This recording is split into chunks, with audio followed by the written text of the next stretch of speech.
Tesla says that in Australia, fossil fuel and automotive industries are basically joining up together to lobby against having fuel industry standards, to lobby against electric cars.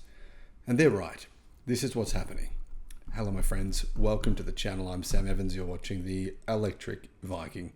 Great to see you. I just want to thank everyone so much for helping us get to 200,000 subscribers. It's been a pretty amazing journey, and I really appreciate your support to get here.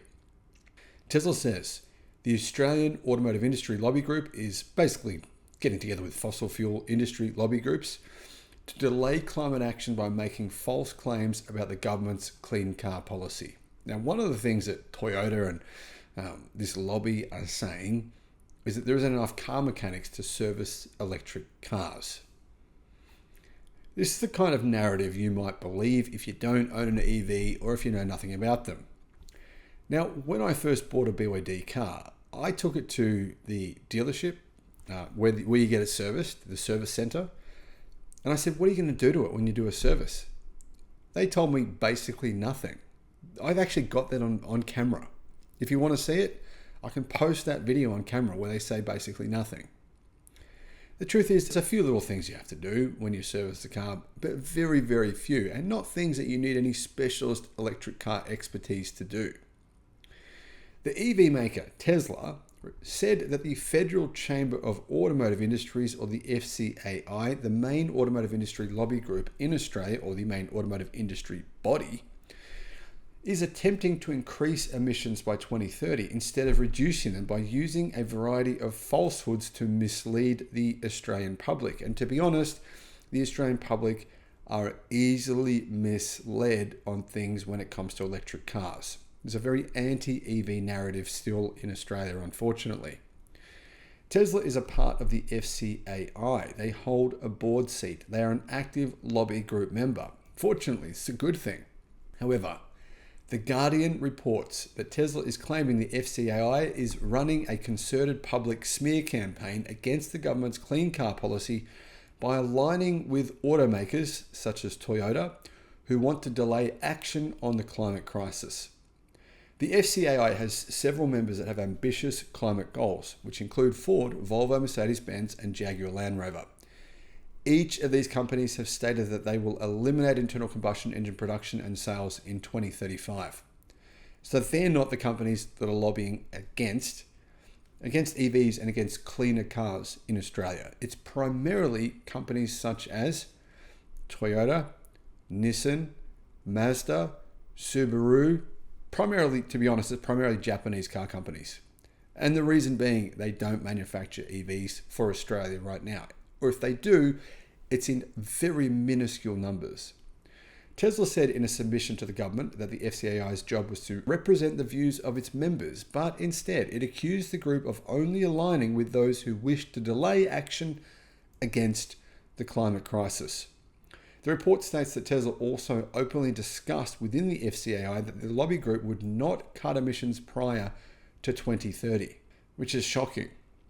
Tesla said the FCAI planned to increase vehicle emissions by 25% between now and 2030. Not to go down, but to increase them by 25%. Before writing the submission, Tesla said the calculation was mentioned to the FCAI and asked if it had missed anything. The FCAI said that Tesla did not mention the review process. According to the report, Tesla interpreted this as the FCAI was ready to allow emissions to increase by 2030. And this could change further down the road, but that's what they wanted to happen, essentially. The FCAI knew that its targets would actually allow car makers to increase emissions in Australia because of enormous loopholes that creates hundreds of thousands of electric vehicles that only exist on paper, Tesla said in the submission. Tesla is both a member of the FCAI and represented on its board, so it's important that Tesla makes clear its disagreement with the submission made by the FCAI to this review, and with false claims it has made in the public discussion of vehicle standards. The Australian Industry Lobby Group in Australia said in response to Tesla's submission that it wants to continue supporting automakers, and their goals to reduce carbon emissions from vehicles. But I should say their goals to make more profits for consumers, because that's what this is ultimately all about. Tesla's submission included several claims that the FCI made false statements that dealt with pricing of its vehicles and used misleading emissions figures with vehicles. Tesla claims the lobby group said the company would reduce prices of two popular EV models, likely the Model 3 and the Model Y, by $15,000. And Tesla called this a nonsensical claim. In other words, this group is basically, even though Tesla is technically on the board, it has a seat on the board, they're trying to kick Tesla out. They're trying to smear them publicly. Additionally, it said, based on emissions calculations, that it gave various media outlets on the most polluting type of the country's most popular vehicles. For example, when looking at the Ford Ranger, it chose only its most polluting variant. So basically, the lobby group is trying to smear the government, trying to smear Tesla. It's trying to do anything it can to prevent cleaner vehicles from being sold in Australia. In other words, to prevent it from using Australia as a dumping ground. Now, Australia has the worst, most polluting vehicles in the world on average per car per capita. And the key reason is we have no emissions rules. It's actually very similar in Australia to what it's like in Russia, where the government just doesn't care. Tesla also said the FCAI misrepresented how a new efficiency standard would work, stating that differences in the emissions limit and how much a vehicle actually emitted would result in a raised sticker price. Instead, the penalties would not apply to cars on an individual basis. They would apply to the companies who make the cars. Now, this is all true. Basically, Toyota has said publicly in Australia that if you buy a Toyota vehicle and these rules are put into place, you will have to pay the government money. So Toyota is flat out lying to the public. And because Toyota has 20% market share in Australia, the public just believe this stuff. They're gullible. They're morons. Now, honestly, they believe this stuff coming from Toyota. Even though Toyota have been proven to be been lying on this stuff, sort of thing, for many, many years.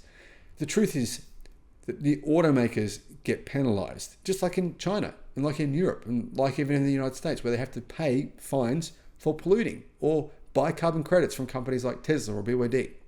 Now, this is the same system that Australia wants to implement. It's got nothing to do with consumers paying more money for a car and everything to do with car makers being responsible for the products that they're selling. Thanks for watching.